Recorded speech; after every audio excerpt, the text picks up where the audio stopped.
Apple co-founder Steve Wozniak revealed in a recent interview at the American Middle East Institute's 10th conference that Steve Jobs often had an attitude towards employees that reminds of the President of the United States, Donald Trump.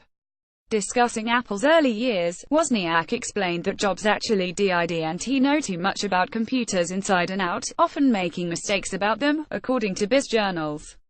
"Everything Apple tried without me failed," he said, reminding that Jobs cheated out of some money for an Atari project in the early 1970s.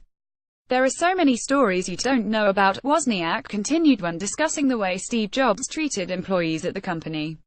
"Some members of the Mac team decided to leave the company and never work with Jobs again," he said.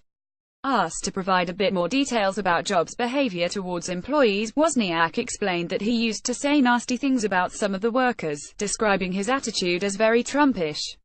As a result, Woz often preferred not to argue with Jobs in order to avoid conflict. Not interested in politics, he did admit, however, that Steve Jobs managed to do lots of great things after he returned to the company, including the iPhone. But he made the iPhone for himself, Woz stated. Even though he compared Jobs' personality with Donald Trump's, Wozniak is not a big fan of the president, having described him in 2016 in an interview with Time as a very rude person. The Apple co-founder explained that the recent Steve Jobs biopic, which includes some references to Jobs' personality, was right on the mark.